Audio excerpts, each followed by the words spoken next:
Senhora Presidente, senhoras e senhores deputados, praticamente desde o início de 2020, Portugal, a Europa e o mundo estão confrontados com uma situação sem paralelo nas últimas décadas.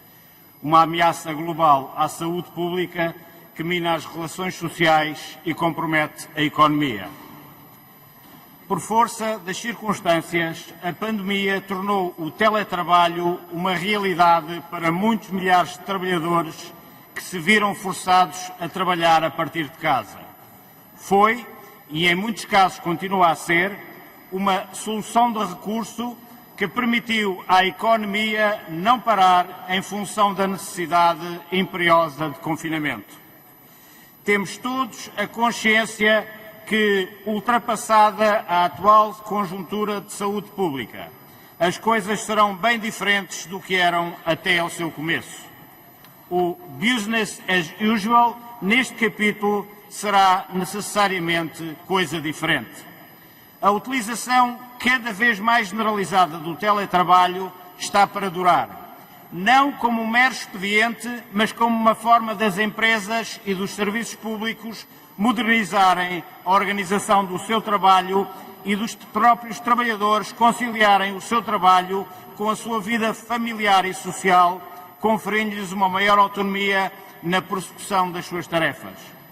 Representa ainda uma maior oportunidade de trabalho para as pessoas com deficiência, algo de fundamental numa sociedade que se pretende cada vez mais inclusiva. Todavia, o exercício de atividade profissional em regime de teletrabalho presume a existência de um requisito indispensável: a compatibilidade com a atividade profissional exercida. De facto, não é crível que, por exemplo, boa parte da produção industrial seja compatível com um trabalho à distância, pelo menos no atual estado de desenvolvimento tecnológico. Sem embargo, existem inúmeras outras atividades profissionais onde tal é perfeitamente plausível. Se as ferramentas tecnológicas existiam há muito, todos temos a consciência que a maioria das empresas nunca ou pouco explorou esta possibilidade. Porém, estamos também em querer ser esta uma situação, quer no setor público, quer no setor privado, que conhecerá uma alteração decisiva de hora em diante. É, no fundo, o repestinar da velha estratégia de Lisboa de 2000, pela transição para uma nova economia baseada no conhecimento.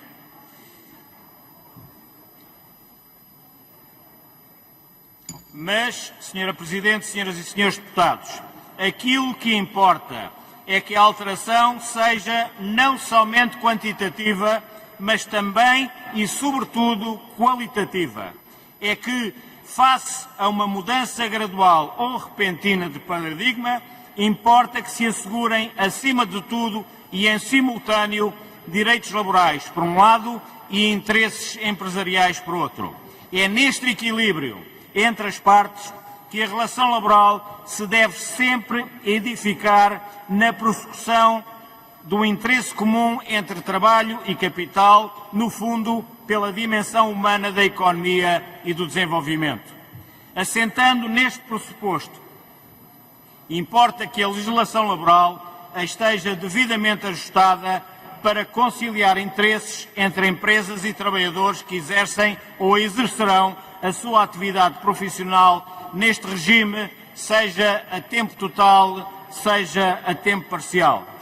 Importa clarificar o Código de Trabalho, nomeadamente os seus artigos 165 e 166, pelo que a adequação do regime laboral às novas realidades do teletrabalho, em nossa opinião, deve ser ideal e desejavelmente discutida em concertação social, de forma a conciliar interesses, protegendo trabalhadores ao mesmo tempo que atende às necessidades empresariais.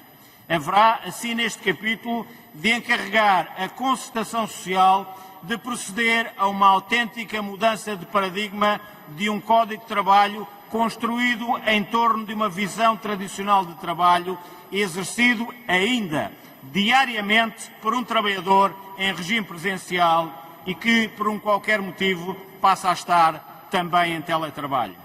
Falta ajustar a legislação para que preveja a contratação para trabalhar em teletrabalho desde o início da sua atividade laboral, assim como a regulação do teletrabalho a tempo parcial ou intermitente, cenários que podem tornar-se cada vez mais comuns. Do mesmo modo, importa acautelar outros fatores como o respeito pela privacidade do trabalhador, os tempos de descanso e repouso da sua família, e importa igualmente regular questões como as condições laborais, a proteção de dados, os equipamentos e plataformas, a segurança e saúde ocupacional, a organização do trabalho, a formação profissional e os direitos coletivos. Tudo isto sem prejuízo da negociação coletiva ter a capacidade de ir mais além no detalhe, adaptando o teletrabalho à especificidade setorial, sempre de modo a conciliar os direitos laborais e os interesses empresariais. Senhora Presidente, senhoras e senhores deputados, boa parte das empresas e dos trabalhadores já interiorizaram que podem trabalhar vantajosamente com plataformas remotas. Desmaterializando-se o local de trabalho tradicional, flexibilizando-se o horário, poderemos estar perante uma melhoria qualitativa na sempre difícil conciliação trabalho-vida familiar e, ao mesmo tempo, quebrar o pico das chamadas horas de ponta e o protótipo de uma certa cultura empresarial herdada do Taylorismo e do Fordismo, de que, aliás, este mesmo Parlamento ainda mantém essa tradição vetusta da campainha para o início dos trabalhos, herdada da sirene industrial. Isto evita deslocações inúteis, com a consequente emissão de gases com efeito de estufa, ao mesmo tempo que tem impactos positivos nos custos das empresas. O aumento do teletrabalho pode, assim, também ter um impacto positivo e ajudar na questão ambiental.